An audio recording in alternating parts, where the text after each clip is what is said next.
Islamic manners during fighting. So, are we having manners since all these old days, since the time of the Prophet, 1,400 years, we have certain manners, we have certain rules when we are in the battlefield? Yes, there are certain Islamic manners to follow when Muslims fight against their own enemy in the battlefield, soldiers to soldiers.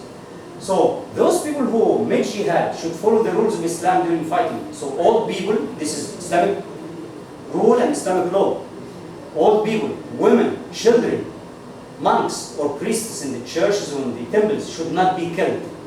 Fighting is against those who carry the weapons to fight the Muslims in the battlefield. Prisoners of war should be dealt with kindly. Mutilation of dead bodies is absolutely forbidden. These are manners since all these old days, not because of the United Nations currently established. No, this is a long time ago. Islam set these or sets these rules since long time ago.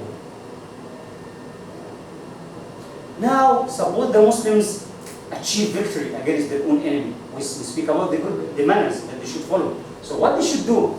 Will they feel proud of themselves? No. The Quran tells us they are those, they speak about the Muslims, who, if we give them power in the land, now they are victorious, they have power, they have authority, what they will do? Establish regular prayer, give regular charity, enjoy the right and forbid the wrong. With Allah does rest the end and decisions of all affairs. So they are humble people. They are not proud. They don't force people to become Muslims. No, they are just doing justice towards the people whom they rule or whom they have authority.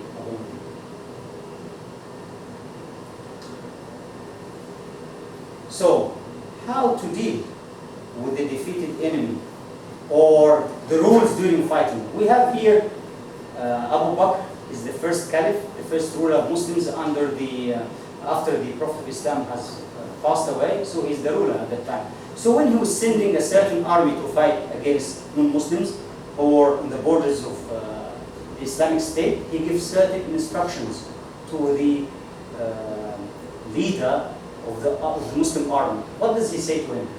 When you gain victory over your enemies, do not kill their children.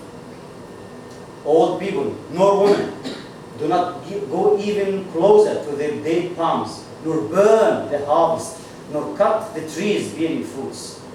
Do not break the promise once we have made it, and do not break the terms of a treaty once we have entered into it.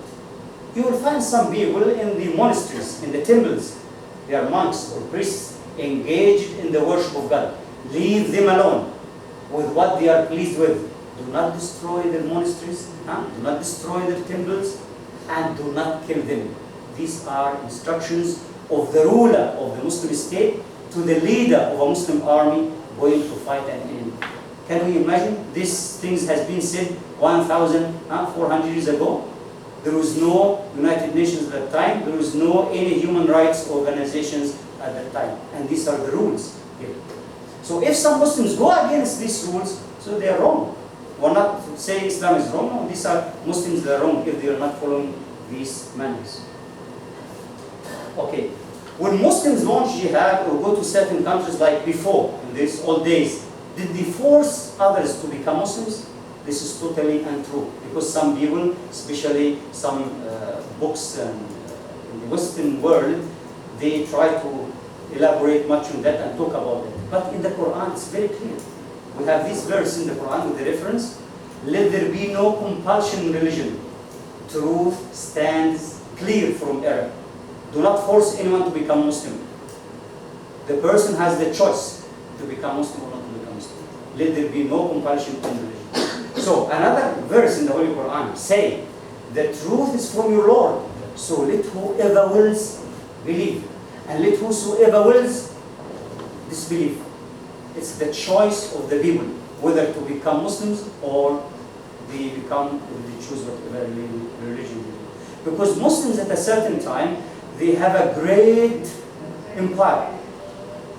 From Spain and Portugal in the east till the borders of China. From the Spain and Portugal in the west to the borders of China in the east. All this area were under Muslim rule. Had been the Muslims force others to become Muslims, will not find no Muslims living now in the these Muslim countries. But in fact, they give the freedom of religion to those people. So in the Muslim empire, you find Buddhists, you find Christians, you find Jews, you find people who have no religion, even people who worship the fire, like in Iran at that time, or people who worship the sun. Nobody forced them to change their own religion. We have a very well-known British historian by the name of Thomas Arnold. He gave a testimony that the Muslims did not force others to become Muslims under the Islamic rule. He said, of any organized attempt to force the acceptance of Islam on the non-Muslim populations, or of any systematic persecution intended to stamp out the Christian religion, we hear nothing. Is this clear? This is what the British historian said. That there is no evidence, historical evidence whatsoever, that the Muslims try to force others to become Muslims or to stand out Christianity. Because of course in the Western world at that time, many Christians, they say Muslims force Christians to become Muslims. This is not true, according to the British great historian. He's a well-known historian, Sir Thomas Arnold. He said there is no historical evidence whatsoever to support the claim that Muslims force others to become Muslims. We have seen that there are certain Islamic groups, or they call themselves Islamic groups, they commit certain violent actions in different parts of the world. So we have Muslim scholars, well-known Islamic scholars, they give the fatwa or the religious decrees against these groups and these kind of actions. Kidnapping or killing of tourists, this is against Islam. Violent actions against civilians, against Islam. Violent actions in Muslim countries in general, different ways, is against Islam. What's the difference between jihad and terrorism? Since some Islamic groups is using violent actions here and there. So jihad is limited to combatants, while terrorism involves the indiscriminate killing of civilians. Jihad in the battlefield, you fight the combatants, you find the people who have the weapons and the arms. But terrorism go and kill people indiscriminately, without any distinction. Women and children, old people, young people, kill anyone. So this is not jihad. Jihad, when the need arises, there is a certain situation when you need to stand against a certain enemy, and it's declared openly. There is a war between Muslims and non-Muslims in that place. Alright? But while terrorism is committed secretly, you have an organization secretly going somewhere, arranging for something, and then do these kind of actions. Jihad is bound by strict rules of Islamic manners. Do you remember the manners which we speak about? Don't kill old people, children, women, monks or priests, and so on. So while terrorism is not bound by any rules, we find that people just kill anyone at any time. Of course, we cannot just pass away without, when we talk about jihad or terrorism, we cannot pass without mentioning about Al-Qaeda. Al-Qaeda is an Islamic group founded in 1988 under the leadership of Osama bin Laden. Al-Qaeda has attacked civilian and military targets in various countries. The most, of course, notable one is the September 11 attacks in 2001. The attacks were followed by the US government launching the war on terrorism and, of course, the occupation of Afghanistan. We all followed this. Let us see what's the scholar's opinion of the Al-Qaeda activities. We have a well-known scholar by the name of Salman Al-Auda. Salman Al-Auda was a scholar from Saudi Arabia. He's a well-known Muslim scholar, Buddhist scholar. He was talking or addressing Osama bin Laden before Osama was assassinated. He was telling him, my brother Osama, how much blood has been shed. How many innocent people, children, elderly, women have been killed in the name of Al-Qaeda. Will you be happy to meet God Almighty carrying the burden of these hundreds of thousands or millions of victims on your back? Will you be happy? How come you face Allah, you face God in the day of judgment? Will you bear this responsibility? Al-Qaeda, let us see what Al-Qaeda has said. Al-Qaeda, in the Ayman al-Zawahiri, because there is another man who speaks in the same way, condemning what Al-Qaeda has done. So Ayman al-Zawahiri replied, we have the right to do to the infidels, meaning the non-Muslims, what they have done to us. We bomb them as they bomb us, even if we kill someone who is not permitted to be killed. This is the rule of Al-Qaeda.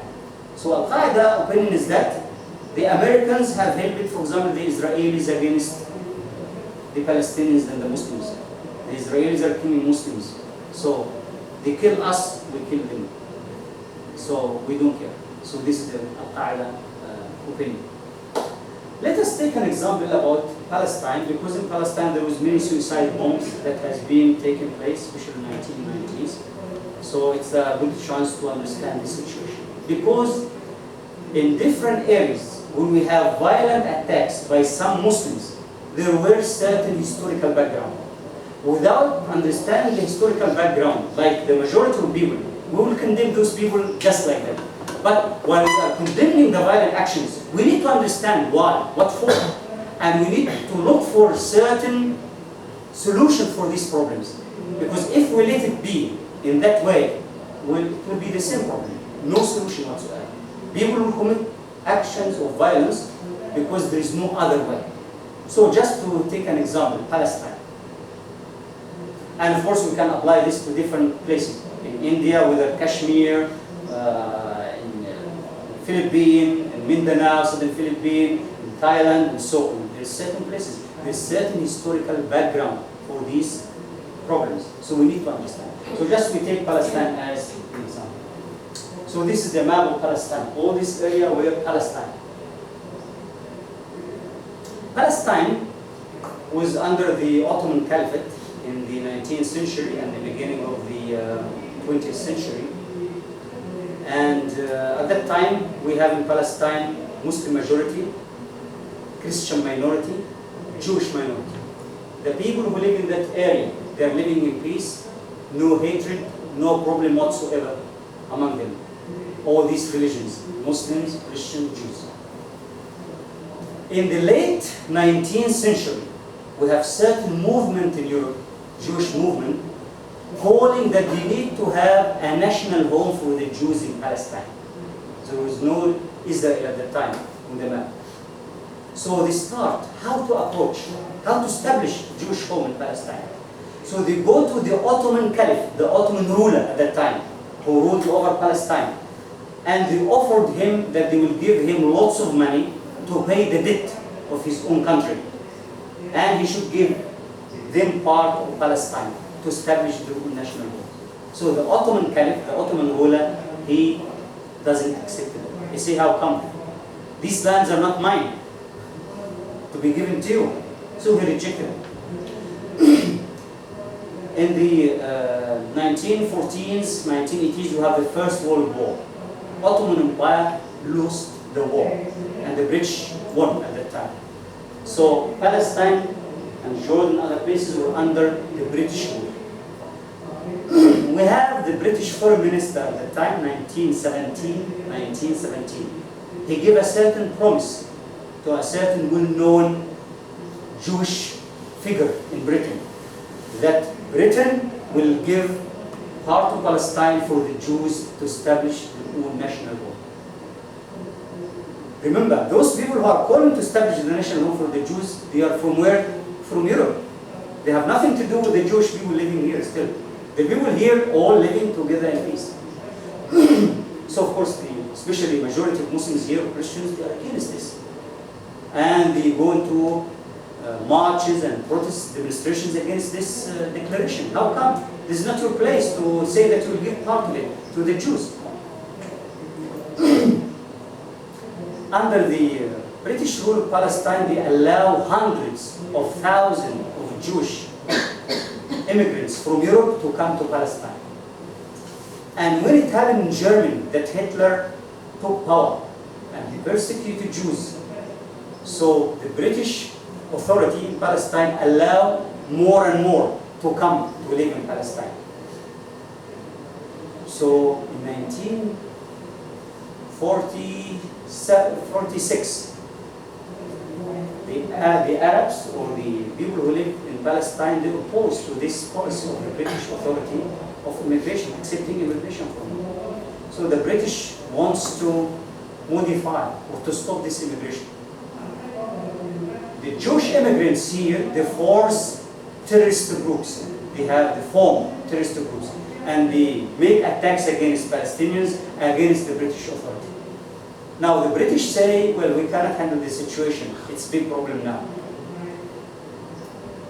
Actually, at that time, at the beginning of the 20th century, the percentage of Jews, even the Jewish people living here, is very minor percent. Could be even 5% of the whole population.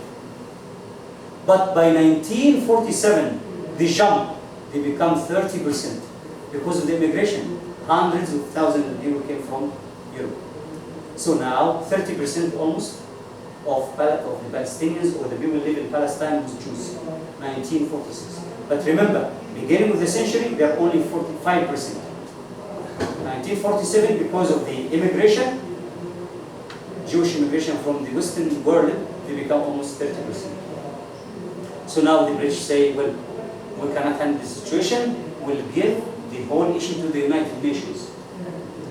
The United Nations in 1947, they make issue a certain resolution, which is Resolution 181, Resolution 181, that Palestine should be divided between Jews and the Palestinians.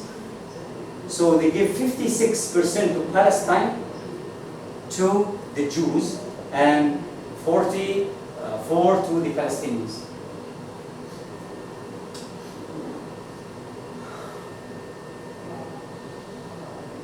So here. So this is the Jewish settlements in 1947. It's not too many, although yes, they are here. But even 1947, these are the Jewish settlements. But all these areas for the Palestinians, still, we're talking about 1947, after the immigration of the Jews from Europe.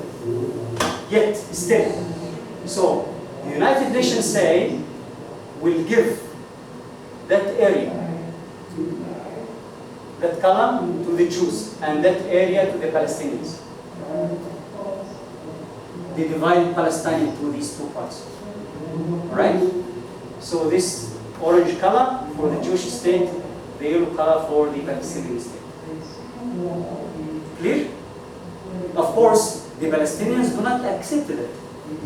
You give my part of my land to some people who came from other places.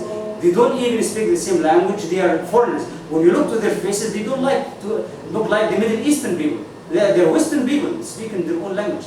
One who come from Germany, he speaks German, one from Poland, he speaks Polish, and so on. Anyway, the Palestinians and the Arab country, they object to this resolution of the United Nations. But what happens is that reality, now, the Jews in 1948, May, they declared their own state on that area. The Arab world, they say, no, we cannot accept that. We'll fight against those people. So we have some Arab countries who sent armies to fight against the Israelis here in 1948. But actually, even the whole Arab, the army that has been sent is not even half of the Jewish settlers or immigrants who are here. And those Jewish immigrants, they have the support of the USA, they have the support of the Britain. Britain gave them lots of modern weapons. And many of these settlers, they were soldiers in the British army during the Second World War. They are well trained, while the Palestinians, they are not really well trained when it comes to it. So, 1948, there was a truce between the two parties in 1949. The Jewish immigrants didn't only take this area, no, but even they take 20% more. 20% more of Palestine to this area. So, we can see nowadays, this is only what's left to the Palestinian state. Can you see from the map how it will be? So, this area, for example, is not there anymore, right? Lots of things. I mean, you see how it reach here, so only this area. And this is what we call Gaza Strip. Can you see how to reach here? So where is Gaza Strip? It's only limited. This is after 1976 war. So this is the situation. after 1967 war. But the problem is that it's not like that. Even the Palestinians say, we want to establish our state in that part only. Yet the Israelis reject that. They say, even, yes, we can agree. Sometimes they say, well, under the international pressure, we agree for you to establish the state. But there is no army for you. You cannot establish an army. The sea will be our under supervision. Even the airport, people come in or going out will be under our own supervision. So what kind of state they are offering? Not only this, nowadays the Israelis establish settlements in this area. So what's left now is only 12% of the historical Palestine if the Palestinians were allowed to have a state. So we can imagine how much injustice has been done to the Palestinians. They go to the United Nations. No way, they cannot get anything. They go here, they go there, nothing. If they want women to fight against the enemy, no one will give them women. Even the Hamas organization who wants to fight and use violence, oh, they are terrorist groups. They don't know what to do. 1987, the Palestinian youth, young people, used stones to throw at the Israeli soldiers. So the Israeli soldiers captured them, put them in prison, even sometimes broke their own arms. Why? So they will not throw stones against us. This is peaceful at the beginning, 1987. So in 1990s, the Palestinians see no hope whatsoever. No hope whatsoever to get their own rights. So some of them, yes, well, we go, he have how to say, some bombs, and he go and kill himself and kill others. Are we saying that this is good or this is correct? Are we agreeing with this? We don't agree. But we need to understand why we still are doing that.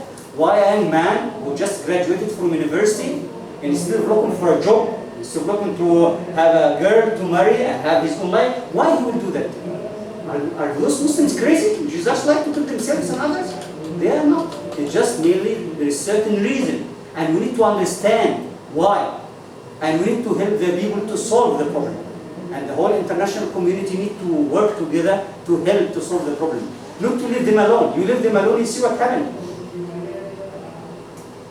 So we do not agree as Muslims with suicide bombs or killing civilians. We do not agree. But the people need to understand why. Why? There were lots of injustice that has been done to the Palestinians. That's why they do these kind of things. And the international community, the whole world is just sitting idle, didn't do anything to help them. No one would like to help them. No one. They go to the United Nations, nothing. The American will use the veto in the Security Council to stop any resolution against Israel. That's why many Muslims or the Muslim world, they do not like the USA. They don't like the USA of America. Because in 11 September, George Bush, he asked, why they hate us? He doesn't know. He should know why. Why many Muslims hate the USA. But the problem is that he doesn't understand. Or maybe he understands, but he say things which is not true. He say because we have democracy, we have freedom. No, people will not hate you because you have democracy and freedom. People hate you because you support injustice against the Palestinians. You give weapons and you give planes and aircrafts and so on to the Israelis to kill the Palestinians daily. And to help them occupy all this land. That's why they hate you. Not because you have freedom. No. The Muslims also like to have freedom. In fact, the USA sometimes help some dictators in the Muslim world who suppress the freedom of the Muslims in these countries, right? It's not about freedom or about all these kind of things. It's about that you really help injustice against the Muslims in this, especially in Palestine. And Palestine is the main cause for Al-Qaeda to have recruiters, to have people who would like to come and to do violent actions against the USA or against Western powers. Basically because of this issue. Palestine, whole land belongs to the Palestinians. Now, the United Nations say take part. Now Israel even doesn't like to give that area. So we can imagine how the people will feel. How any people, whether different religions will feel when your own country has been taken by immigrants, settlers from out, and you have nothing, and lots of troubles in this area. You cannot move from here until here. And if you move, difficult. Sometimes some ladies will give birth on the borders because they're not allowed to move freely. Troubles and troubles, daily humiliation to the Palestinian people. That's why the people do these kind of crazy things. So how Al-Qaeda recruit people? They show them this is children killed by Israelis. So if you ask a Muslim, do you like this? No. We need to fight the enemy. Okay, so some people, of course, will do this kind of thing. Okay, these Palestinians' home being destroyed by the Israeli army. This is in Iraq. Huh? In Iraq, when the USA go there, lots of pictures, but I don't like to show many things. This is how they do to the people. So when you show to the young people, enthusiastic, oh, we need to do something, we need to fight, right? We just come to conclusion. Of course, the Western media plays a big role against the how to say, Islam and Islamic groups. Sometimes they focus on bad things and bad image. Sometimes they focus on the opinions of Al-Qaeda or the militant groups, but they didn't show the opinions of the Muslim scholars who condemn these actions. So they try in or another to give the picture that Islam encourages terrorism, which is not true. Islam as a religion does not encourage terrorism. Jihad has certain rules and regulations and manners. But, of course, we should say that among Muslims we have certain people who do foolish things, do bad things. Yes, but they are condemned, and their actions are being condemned. We can conclude that jihad is a vast concept that encompasses various spheres of activity that's directed towards the betterment of self and society, whether inside, controlling ourselves, helping others, like parents, widows, orphans, and so on, these types of jihad. Regardless of how legitimate the cause may be, Islam does not condone the killing of innocent people. This is the rule. But as I mentioned before, we need to understand why people are doing that in different parts of the world. They are not just going for killing for fun. No, there is certain reason, political background there. So if we are really just and objective, we need to look for in this area, why those people have done this, why they're doing that. Terrorizing the civilian population, whether by individuals or states, can never be termed as jihad and can never be reconciled with the teachings of Islam. So this is basically our topic today. So please, if you have any question or any comment.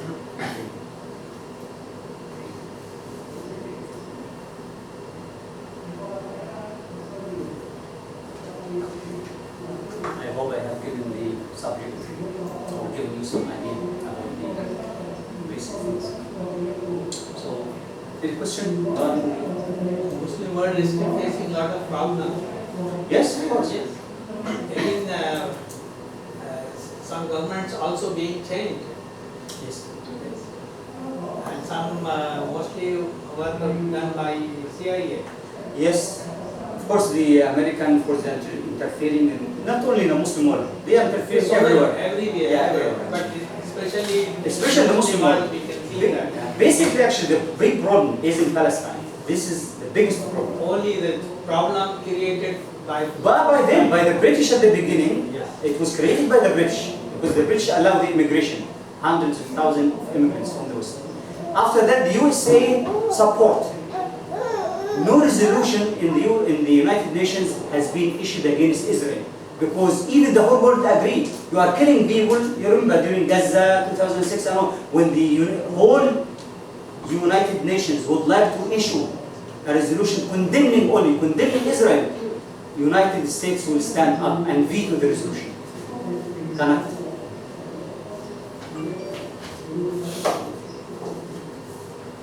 Yeah.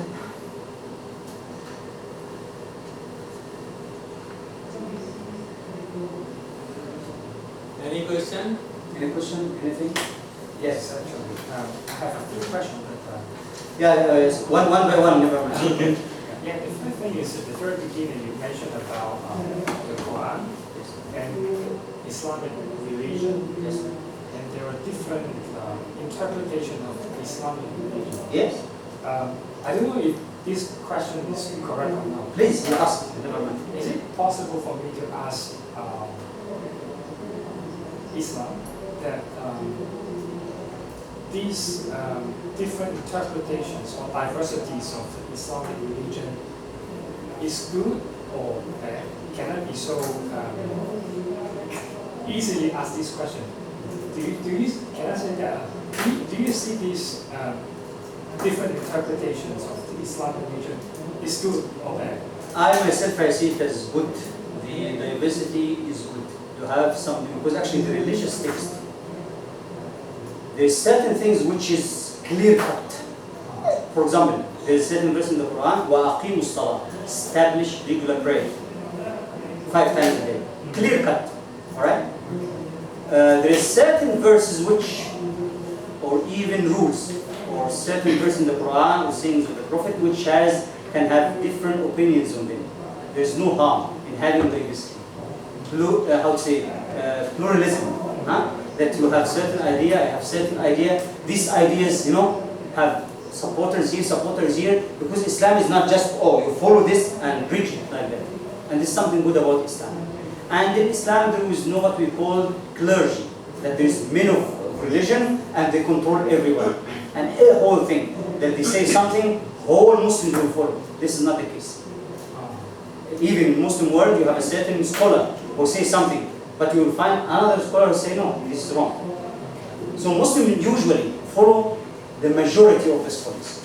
So is this different interpretation or understanding Yes, of the religion is very much related to the terms of fundamentalism, about who owns the rights to... Okay. There are certain verses in the Holy Quran that speaks about how to fight the enemy. Right? Fighting the enemy, making jihad against the enemy. So you have some of these groups like Al-Qaeda or whatever, they quote these verses only. Go fight them against them. Right? Kill, for example, those who killed you. This is verse in the Quran. So they quote only this. While we have other verses who say you should not launch aggression against others.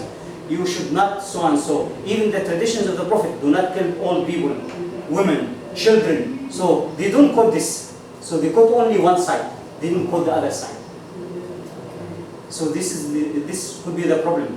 But when you go to great scholars who understand and of course, have full comprehensive understanding and study of everything, the whole text, they will tell you, no, stop here. This is not the rule, because there is another verse which says so and so. There is another tradition of the Prophet here.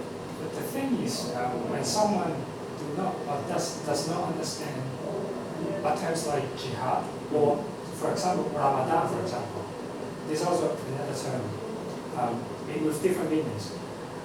Someone has to turn to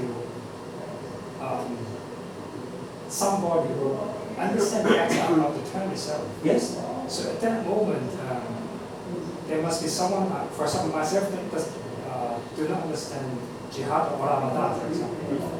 And then there are so many people who claims or who is actually understanding that terms better than I can. Yes. And who owns the right or who owns the authority to explain to me so that I can understand it fully. Okay. Now, the authority of interpretation, we have many Muslim scholars or institutions. Like, for example, when I say Al-Azhar University, you have a certain sheikh there who might give these opinions. Or there's certain what we call mufti, the person who is related to give religious decrees. Alright? We can get the opinions from these scholars. Not from everyone. Not everyone who just any Muslim because he has a beard and so and he just can say anything. It's not the case. Alright? You know Ayman al-Zawahiri, the head of Al-Qaeda now, Ayman al-Zawahiri.